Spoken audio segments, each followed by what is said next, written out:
Hello everyone, मैं रत्ना मिश्रा फिर से स्वागत करती हूँ आपके अपनी यूट्यूब क्लास रत्ना क्लासेस में। आज हम लोग पढ़ने जा रहे हैं कक्षा 10 के बिहारी लाल के दोहे को, जो कि किताब में भक्ति और नीति नाम से दिया हुआ है। तो चलिए हम लोग पढ़ते हैं पहला दोहा। मेरी भवबाधा हरो राधा नागरी सोय, जातन की छाई परे श्याम हरित दुति होय। जो बिहारी लाल जी थे वो राधा वल्लभ संप्रदाय के थे, अर्थात श्री राधिका जी के भक्त थे। तो उन्होंने सबसे पहले राधिका जी से वंदना की है। मेरी भव बाधा हरो, अर्थात भव मतलब संसारिक, बाधाओं मतलब होता है विघ्नों को, कष्टों को, दुखों को, हरो मतलब दूर करो, और नागरी मतलब होता है चतुर। तो कह रहे कि हे चतुर राधिका, हमारे संसारिक कष्टों को दूर करो। जातन की छाई परे, तन मतलब शरीर, छाई मतलब होता है परछाई, परे मतलब पढ़ने से, श्याम हरित दुति होय। श्री कृष्ण जो है वो हरित, हरित मतलब होता है हरा, और यहाँ हरा जो है वो प्रसन्नता को कहा गया है। तो कह रहे कि हरे रंग के हो जाते हैं, अर्थात जिसके शरीर की परछाई मात्र पड़ने से श्री कृष्ण जो है वह हरे अर्थात प्रसन्न हो जाते हैं। राधिका जी जो थी वो गोरी अर्थात पीली थी, श्री कृष्ण जो थे वो सांवले अर्थात काले थे। तो जब पीले रंग में हरे रंग, काले रंग को मिलाया जाता है तो वह रंग जो बनता है वो है हरा, इसीलिए यहाँ पर हरित लिखा गया है। मोर मुकुट की चंद्र कनु, यो राजत नंद, मनुष्य शेखर की अकश किए, शेखर शत चंद। इसमें श्री कृष्ण के मोर के मुकुट का वर्णन करते हुए बिहारी लाल जी कहते हैं, मोर मुकुट की चंद्रकनु, श्री कृष्ण के मोर के मुकुट में जो छोटी छोटी चंद्रिका लगी हुई है, यो राजत नंदन, वह इस प्रकार सुशोभित होती है। नंदन मतलब होता है नंद बाबा के पुत्र, अर्थात नंद बाबा के पुत्र श्री कृष्ण के सिर पर जो मोर के मुकुट की चंद्रमा लगी हुई है वह इस प्रकार सुशोभित होती है जैसे मनुष्य शेखर की अकस किए, शेखर शत चंद। मनु मतलब यहाँ उत्प्रेक्षा अलंकार हो जाएगा, मनु मतलब मानो, शशि शेखर यानी कि शंकर भगवान के सिर पर, शशि मतलब चंद्रमा, अकस मतलब होता है प्रतिद्वंदी। तो शंकर जी के प्रतिद्वंदी जो थे वो थे कामदेव। किए शेखर शत चंद, शत चंद मतलब होता है सैकड़ों चंद्रमा।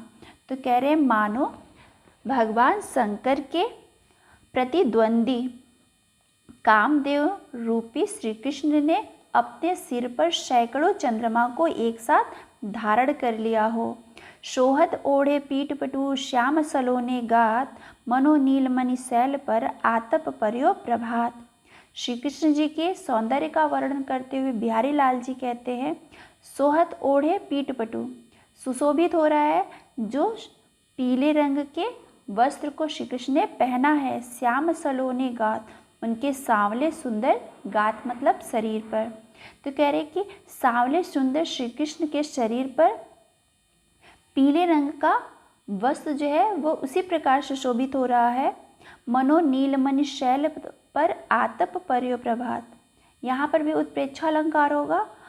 मानो नीलमणि शैल मतलब पर्वत के ऊपर, आतप पर्यो प्रभात, प्रातःकालीन सूर्य का प्रकाश पड़ रहा हो।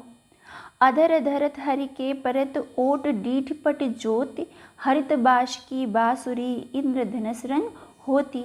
इसमें भी श्री कृष्ण के सौंदर्य का वर्णन करते हुए बिहारी लाल जी कहते हैं, अधर धरत हरि के परत, अधर मतलब होठों पर धरते हुए यानी रखते हुए श्री कृष्ण पर पड़ता है। ओठ डीठ पट ज्योति, ओठ से लाल रंग, डीठ मतलब आँख, आँखों से सफ़ेद रंग, पट मतलब वस्त्रों से निकलने वाला सफ़ेद रंग, ज्योति मतलब प्रकाश, हरित बास की बांसुरी, हरे रंग के बांसुरी जो है, बांस की बांसुरी जो है इंद्रधनुष रंग होती, इंद्रधनुष के रंग का हो जाता है। तो यहाँ पे बिहारी लाल जी कहते हैं कि जब श्री कृष्ण अपने होठों पर हरे रंग के बांस के बांसुरी को रखते हैं तो उनके होठों का लाल रंग, उनके आँखों का सफ़ेद रंग और उनके वस्त्र से निकलने वाले पीले रंग का प्रकाश जब उस बांसुरी पर पड़ता है तो वह बांसुरी जो है वह इंद्रधनुष के रंग की दिखाई देती है। या अनुरागी चित्त की गति समुझे, नहीं कोय, ज्यो ज्यो बूढ़े श्याम रंग, त्यों त्यों उज्ज्वल होय। कह रहे हैं कि बिहारी लाल जी इसमें बताते हैं कि जिस प्रकार इस अनुरागी मतलब प्रेमी हृदय की गति महिमा को कोई नहीं जान सकता, कोई नहीं समझ सकता। बिहारी लाल जी कहते हैं कि मेरे इस प्रेमी हृदय के महिमा को कोई नहीं जान सकता, कोई नहीं समझ सकता। ये जैसे जैसे ज्यो ज्यो बूढ़े श्याम रंग, ये जैसे जैसे सांवले रंग वाले श्री कृष्ण के भक्ति में डूबता जाता है, त्यों त्यों उज्ज्वल हो, वैसे वैसे यह पाप रहित हो करके उज्ज्वल स्वच्छ हो जाता है। तो लघु यामन सदन में हरि आवे की बाट, बिकट जड़े जो लघु निपट, खुटे नहीं कपट कपाट। इसमें बिहारी लाल जी कहते हैं कि जब तक हमारे हृदय से कपट दूर नहीं होगा तब तक हमारे हृदय में परमात्मा नहीं रह सकते। तो कह रहे जब तक मन सदन में, मन रूपी घर में विकट जड़े मजबूती से यह कपट रूपी दरवाजा बंद रहेगा। जब तक हमारे मन रूपी घर में यह विकट जड़े यानी कि मजबूती से कपट रूपी दरवाजा बंद रहेगा, यह खुलेगा नहीं, निपट खुटे नहीं, खुलेगा नहीं, तब तक परमात्मा बाट किस रास्ते से इसमें आएंगे। आगे है जगत जनायो जिनि सकल, सो हरि जान्यो नाहि, जो अखियन देखू शबे, अखियाँ न देखी जाए। इसमें बिहारी लाल जी कहते हैं कि उस परमात्मा को कोई नहीं जान सकता। उस परमात्मा ने इस संसार को बनाया लेकिन उसे कोई नहीं जान सकता है। जगतु जनायो जिनि शकल, जगतु मतलब संसार को, जनायो मतलब जन्म दिया है, पैदा किया है, जिनि शकल जिन्होंने, शकल मतलब सारे, अर्थात जिन्होंने इस सारे संसार को जन्म दिया है। सो हरि जान्यो नाही, उस हरि अर्थात परमात्मा को कोई नहीं जान सकता। जो अखियन देखू शबे, उसी प्रकार जिस प्रकार यह आँखें जो है वो सबको देख सकती हैं। आँखें न देखी जाए किंतु खुद यह आँखें स्वयं को नहीं देख सकती। जप माला छापा तिलक, सरे न एको काम, मन काचे नाचे वृथा, साचे राचे राम। इसमें बिहारी लाल जी बाह्य आडंबरों का विरोध करते हुए कहते हैं कि जप माला का जाप करने से, छापा तिलक, छापा और तिलक लगाने से, सरे न एको काम, एक भी काम नहीं होने वाला है। अर्थात इन बाह्य आडंबरों को करने से एक भी कार्य नहीं सिद्ध होने वाला है। मन काचे नाचे वृथा, यह मन जब तक कच्चा रहेगा अर्थात जब तक यह मन भगवान की भक्ति नहीं करेगा, नाचे वृथा, बेकार में ही ऐसे बाह्य आडंबरों में यह नाचता रहेगा। साचे राचे राम, इसे जब तक भगवान जो होते हैं वह सच्ची भक्ति करने वाले को ही प्राप्त होते हैं। आगे है बिहारी लाल के नीति के दोहे। दुसह दुराज प्रजानु को, क्यों न बढ़े दुख दूंद, अधिक अंधेरो जग करत, मिली मावस रवि चंद। कह रहे हैं कि इसमें बिहारी लाल जी दो राजाओं के शासन व्यवस्था का वर्णन करते हुए कहते हैं, अर्थात कठिन। दुराज मतलब दो राजाओं के राज्य में प्रजाओं को क्यों न बढ़े दुख दूंद, दुख जो है वह दुगना क्यों न हो। अर्थात दो राजाओं के राज्य में प्रजा को दुख जो है, प्रजाओं का जो दुख है वह अत्यधिक दुगना क्यों न हो जाए। अधिक अंधेरों जग करत, मिले मावस रविचंद, क्योंकि इस संसार में मावस मतलब होता है अमावस्या को, रविचंद्र अर्थात चंद्रमा और सूर्य जो है जब वो एक राशि में होते हैं तो ग्रहण लगता है, सूर्य ग्रहण लगता है, तो अधिक अंधेरों जगृत, इस संसार में अत्यधिक अंधेरे को कर देते हैं। बिहारी लाल जी कहते हैं कि अगर एक राज्य में दो राजा होगा तो भला वहाँ के प्रजाओं का दुख जो है वो दुगना क्यों नहीं होगा। उसी प्रकार दुगना हो जाएगा जिस प्रकार अमावस्या को चंद्रमा और सूर्य एक ही राशि में हो करके ग्रहण लगता है और इस संसार में दुगना अंधेरा हो जाता है। बसो बुराई जासुतन, ताही को सम्मान, भलो भलो कई छाड़िए, खोटे ग्रह जपु दीन। इसमें बिहारी लाल जी कहते हैं कि जो इस समाज में जो अच्छे लोग होते हैं उनका सम्मान नहीं होता है, बल्कि जो बुरे लोग होते हैं उन्हीं का सम्मान होता है। इसमें व्यंग करते हुए बिहारी लाल जी कहते हैं, बसो बुराई जासु तैन, जिसके शरीर में बुराई बसती है, अर्थात जो बुरे व्यक्ति होते हैं, ताही को सम्मानो, इस संसार में उन्हीं को सम्मान दिया जाता है।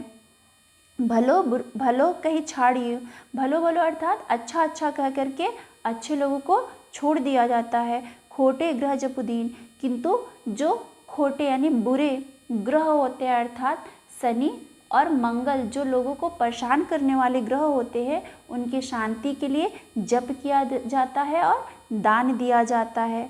नर की अरुगति नील की, गति एक करी जोई, जेतो नीचे हवे चले तेतो ऊंचे होई। बिहारी लाल जी इसमें बताते हैं कि मनुष्य, नर और नल के पानी की गति जो होती है वो एक जैसी होती है। मनुष्य के और नल के पानी की गति जो होती है वो एक जैसी होती है। जेतो नीचे हवे चले, यह जितना ही नीचे होते हैं, अर्थात जो पानी होता है उसका नल जितना ही नीचे होता है वो उतनी तेज़ी से आगे बढ़ता है, और मनुष्य जो होता है वो जितना विनम्र होकर के नीचा होकर के चलता है उसका उतना ही सम्मान होता है और वह उतना ही ऊपर उठता है। बढ़त बढ़त संपत्ति सलूल और सलील, मन सरोज बढ़ जाए, घटत घटत फिर ना घटे, बरन शमल कुम्हलाए। इस दोहे में बिहारी लाल जी कहते हैं कि धन का बढ़ना अच्छा होता है किंतु मन का नहीं, किंतु जब धन बढ़ता है तो लोगों का मन भी बढ़ता है। तो कह रहे हैं बढ़त बढ़त संपत्ति सलील, इसमें रूपक अलंकार है। तो बिहारी लाल जी कहते हैं कि जब संपत्ति रूपी सलील यानी कि नदी तालाब बढ़ता है तो मन सरोज बढ़ जाए, तो मन रूपी कमल जो है, कमल नाल, वो भी बढ़ने लगता है। घटत घटत सु फिर न घटे, किंतु जो तालाब होता है, संपत्ति रूपी तालाब होता है, वो घटते घटते कम हो जाता है। बरन समूल कुमलाए, किंतु जो मन रूपी कमल होता है वह कभी कम नहीं होता, बल्कि वह जड़ से ही मुरझा जाता है। यहाँ पर बिहारी लाल जी कहते हैं कि जब इंसान का संपत्ति बढ़ता है तो उसके साथ साथ मनुष्य का मन भी बढ़ता है, किंतु संपत्ति तो धीरे धीरे कम और ज़्यादा होती रहती है, लेकिन बढ़ा हुआ जो मन होता है वो कभी भी कम नहीं होता है। उसी प्रकार जिस प्रकार तालाब जो होता है, तालाब का पानी बढ़ता है तो उसमें से खिलने वाला जो कमल नाल होता है, कमल का जो नाल यानी जो डंठल होता है, वो पानी के साथ बढ़ते बढ़ते हमेशा पानी के ऊपर रहता है। किंतु जब जल कम होता है तो पानी तो कम हो जाता है, किंतु उस कमल नाल को घटाया नहीं जा सकता, इसलिए जड़ से कमल ही सूख जाता है। जो चाहत चटक न घटे, मैल होई न मीत, रज रासु न छुए, तो नेह चिकनो चीत। इस दोहे में बिहारी लाल जी कहते हैं कि ये जो मित्रता होता है वो बहुत अनमोल होता है, इससे घमंड छूने ना पाए, क्योंकि अगर इसे घमंड छूता है तो यह मित्रता जो है वो जल्द ही समाप्त हो जाती है। जो चाहत चटक ना घटे, इसमें बिहारी लाल जी कहते हैं कि हे मित्र, अगर तुम यह चाहते हो कि तुम्हारा यह जो मित्रता है उसकी चटक यानी चमक जो है वो कम न हो, मैलो होए न मित्र, और ये जो तुम्हारी मित्रता है वह गंदी न हो, मैला न हो, रज राजसु न छुए। रज मतलब धूल और रजसु मतलब होता है रजोगुण, रजोगुण मतलब अहंकार, छुए नहीं। नेह चिकनो चित, जो नेह मतलब होता है प्रेम रूपी चिकना, चिकनाई वाला, चित मतलब हृदय। इसमें बिहारी लाल जी कहते हैं कि हे मित्र, अगर तुम चाहते हो कि तुम्हारे मित्रता का यह रंग जो है वह ऐसे ही चमकता रहे और यह मैला न हो, तो कह रहे कि जो तुम्हारे हृदय पर प्रेम रूपी चिकनाई है उसे राजसु यानी कि घमंड रूपी धूल से, रजोगुण से दूर रखना, क्योंकि तेल लगी हुई वस्तु पर जो धूल होता है वो आसानी से चिपक जाता है और चिपक करके उसे मैला कर देता है। बुरो बुराई जो तज तो चित खरो डरातु, जो निष्कलंक मयंक लख गने लोग उत्पातु। इसमें बिहारी लाल जी कहते हैं कि जब कुछ असंभव चीज़ संभव हो जाए तो उसे देख करके लोग जो है वो डर जाते हैं। उसी प्रकार बुरो बुराई जो तजे, उसी प्रकार जिस प्रकार बुरो बुराई तजे, तजे मतलब त्यागता है, बुरो मतलब बुरा व्यक्ति, बुराई मतलब अपने बुराई को। जिस प्रकार अगर बुरा व्यक्ति अपने बुराई को त्यागता है तो इसे देख करके चितो खरो डरात, खरो मतलब जो अच्छे हृदय वाले लोग होते हैं वो डर जाते हैं, अर्थात इस बात पे विश्वास या भरोसा नहीं कर पाते कि यह बुरा व्यक्ति जो है वो अपने बुराई को त्याग दिया है। जो निष्कलंक मयंक लखी गने लोग उत्पातु, उसी प्रकार जिस प्रकार निष्कलंक यानी स्वच्छ, मयंक मतलब चंद्रमा को, लखी मतलब देख करके, गने लोग जो लोग होते हैं वह उत्पात से डरते हैं। अर्थात कहने का मतलब ये है कि जब बुरा व्यक्ति अपने बुराई को त्यागता है तो अच्छा व्यक्ति उसे देख करके उसी प्रकार डर जाता है जिस प्रकार आकाश में चंद्रमा को स्वच्छ देख करके लोग आने वाले विपत्ति से डर जाते हैं। सुकृत्यु न श्रम वृथा देख विहंग विचारी, बाज पराए पानी परी तू पक्षी न मारी। इस दोहे में बिहारी लाल जी जो है वह अन्योक्ति अलंकार का प्रयोग किए हैं। इसमें जो राजा मिर्जा जैसा था वह औरंगजेब के बस में होकर के हिंदुओं के विरुद्ध युद्ध लड़ रहा था और वह अपने ही हिंदू भाइयों को मार रहा था। उसके ऊपर व्यंग करते हुए, उसको सीख देते हुए बिहारी लाल जी कहते हैं, यहाँ पर बाज पक्षी जो है वह राजा मिर्जा जय शाह को बताया गया है। दूसरी लाइन में है बाज पराए पानी पर, यानी हे बाज पक्षी, पराए पाड़ी, पाड़ी मतलब होता है हाथ, तो कह रहे कि दूसरे के हाथों में हो करके, अर्थात दूसरे के ओर या दूसरे के पक्ष में हो करके, विहंग विचारी तू पक्षी न मार। कह रहे कि तुम विहंग यानी कि पक्षियों को, तू पक्षी न मार यानी तुम अपने पक्ष वालों को मत मारो। स्वार्थ सुकृति न समृथा, क्योंकि ऐसा करने से ना ही तुम्हारा स्वार्थ अर्थात तुम्हारी भलाई होगी, सुकृता न तुम्हें प्रसिद्धि मिलेगी, न समृथा तुम्हारा परिश्रम जो है वो बेकार होगा। इसमें बिहारी लाल जी बताते हैं कि जो शाह मिर्जा था उसके ऊपर अन्योक्ति करते हुए कहते हैं कि हे बाज पक्षी, तुम दूसरों के हाथ में पकड़े जाने के बाद तुम अपने पक्ष वाले अर्थात पक्षियों को मत मारो, क्योंकि ऐसा करने से ना ही तुम्हें श्रम भलाई होने वाली है तुम्हारी, ना ही तुम्हें प्रसिद्धि मिलने वाला है, तुम्हारा श्रम जो है अर्थात परिश्रम जो है वो बेकार हो जाएगा। इसका दूसरा अर्थ ये है कि हे शाह मिर्जा रूपी बाज, तुम औरंगजेब के गुलाम होकर के या औरंगजेब के हाथ में पड़ने के कारण तुम अपने पक्ष वाले अर्थात हिंदुओं की हत्या मत करो, क्योंकि ऐसा करने से ना ही तुम्हारी भलाई होने वाली है, ना ही तुम्हें प्रसिद्धि मिलने वाली है, बल्कि ऐसा करने से तुम्हारा परिश्रम जो है वो बेकार होने वाला है।